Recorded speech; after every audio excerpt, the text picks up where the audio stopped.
Улсын хурлын өргөдлийн байнгын орооны дарга Саран Гэрэл өнөөдөр түүц эрхлэгчдийн холбооны төлөөллийг хүлээн авч уулзлаа. Яагаад энэ төцийг нүүлэх ёстой болсон юм бэ? Ер нь энэ улсын хэмжээнд нийслэлд тухайлбал хэдэн төц байгаа юм.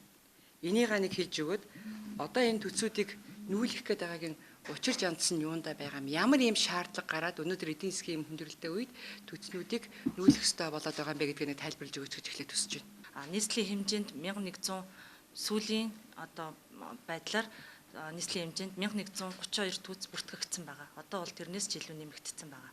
За 1132 түүцнээс маань яг журмынхаа хүрээнд нийслэлийн ерөнхий менежер байршлын тоог батална гэсэн энэ журманд заасны заалтын дагуу одоо дүүргүүд дээр одоо 375 байршил батлагдсан байдгийг нийтдээ 2014 онд журам батлагдсан. Журмын хүрээнд 4 удаагийн ерөнхий менежерийн тушаалаар 375 байршил батлагдсан байгаа. Тэгэхээр 375 байршил маань өнөөдөр зөвшөөрөлтэй гэж үзэгдэж байгаа. За үүнээс 1132 гэхээр 800 гаруй түүц өнөөдөр зөвшөөрлгүйгээр үйл ажиллагаа явуулж байна. Зөвшөөрлгүйгээр дур мэдэн өөрсдөө одоо түүцээ аваачаад байршуулсан гэсэн. Түргэн үйлчлэгийн цэг өнөөдөр ариун цэврийн шаардлага хангахгүй, эрүүл ахуйн нөхцөл хангахгүй, дээрэс нь эрүүл ахуйн шаардлага хангахгүй хүнсний бараа бүтээгдэхүүн худалдаалж байна. Дээрэс нь тогтчлт хийсэн одоо энэ хөшөө дурсгал мөн зүлэг ногоон байгууламжтын түргэн үйлчлэгийн цэгүүд маш их байна. Эдгээр маань ариун цэврийн шаардлага хангахгүй, өрөө тасалгаа байхгүй, гар хүлээ угаах юм орчинд үйл ажиллагаа явуулж байна. Ийм нөхцөлд одоо бидний одоо эрүүл байх энэ амьдрах орчин нөхцөл бүрдэхгүй байна гэдэг энэ өргөдөл гомдол ирсний учраас ихэнх масс маань өнөөдөр тэгж хандаад байна шүү дээ. Энэ өртөө хүмүүсийн өвлөд наад зах нь л одоо бид нар яриад байгаа шүү дээ. Түүцнээс олсон орлогоос өдөр цэвэр ашиг нэг 20 мянган 30 мянган төгрөг. За дээдлэн 50 мянган төгрөг хэлэхэд тэрнээс шуудаан үрс аваад хоногийнхоо хоолыг аваад маргааш хүүхдүүдийнхээ хичээл сургалт явах мөнгийг аваад ингээд тэр хүн гэртээ харьдаг. Тэгэхэд энийг өнөөдөр шууд зогсоочих юм бол тэрний ард одоо тэр айлын ард байгаа насан туршийн хүүхдүүдийн хувь заяа.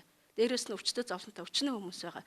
Одоо яг энэ амин зуулга энэ түүцээр авч явж байгаа хүмүүсийг бол бид нар судлаж үлдээнэ гэж гаж зөв. Бид нар бол тэрийг дэмжиж байгаа. Тэгвэл мөн яах вэ гэхээр ганц хүний эрх ашигт үйлчлээд олноороо одоо 60 70 түүцэж яриад байгаа шүү дээ. Түрээслээд бизнес олгоцсон хүмүүс тэр бол одоо яах. Тэрнээс олж бидний эрх ашиг хөндөгдөж тэр хүмүүсийн олон яраас олон түүцнээс олж ганц хоёрхан амин зуулга залгуулж байгаа бидний түүцнүүд одоо бас ингээ хамтдаа ачигдах гэдэг юм л та. Би бол хувьдаа бол түүс нэгдүгürt гэж бодохгүй байгаа маа.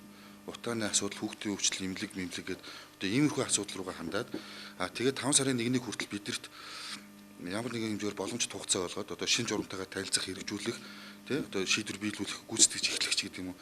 Тэр хугацааг олгох хугацаанд түрүүний тогтмоогчийн хэлсэн шиг тавигдаад 10 хонцсон байнгын чоочдод түрээслүүлэх гээд байгаад байгаа тийм түүцнүүд. Тэгээд стандарт бус гэд бас нэг түүц чинь байгаа шүү дээ. 10 м квадратаас доош одоо яг нэг юм ам дөрвөлжин метр нэг жижигхэн л юм байна. Энийг бас ингээ хоёрт иймэрхүүгээс нь эхлээд цэгцэлж ивэл бас тэд нар ч бас яг үнэ хэлэхэд нөгөө зам дээр яг жижигээрээ далимдуулаад яг явгууны гарцсан дээр ингээ тавигдсан төцөнд байгаа шүү дээ. Миний санал бол нэг ийм л. Уулын үеэр далимдуулаад дураар навчраа тавиад зөвшөөрөлтөй үйл ажиллагаа явуулж байгаа төц эрхлэгчдийн орлогыг хаагаад байж байгаа ийм байдлыг бол бас бид нар хүлээн зөвшөөрөөд байж болохгүй шүү дээ. Өнөөдөр амьдрал хэцүү байна. Бүгдээрээ ер нь одоо ашиггүй төцөө ажилуулъя гэж ийм одоо байдлыг бол дэмжиж болохгүй шүү дээ. Энэ чиглэлд бол би нийслэлийг нэлээд санаачлахтай ажиллаж байгаа юм байна гэж бодож байгаа. Уулзалтад нийслэлийн захирагчийн ажлын албаны холбогдох албан тушаалтнуудыг ирүүлсэн байлаа. Уулзалтын төгсгөлд өргөдлийн байнгын орооны дарга Саран Гэрэл түүц эрхлэгч иргэдийн саналыг хүлээн авч шийдэх тохиролцоонд хүрлээ гэж ойлголоо хэмээн хэллээ.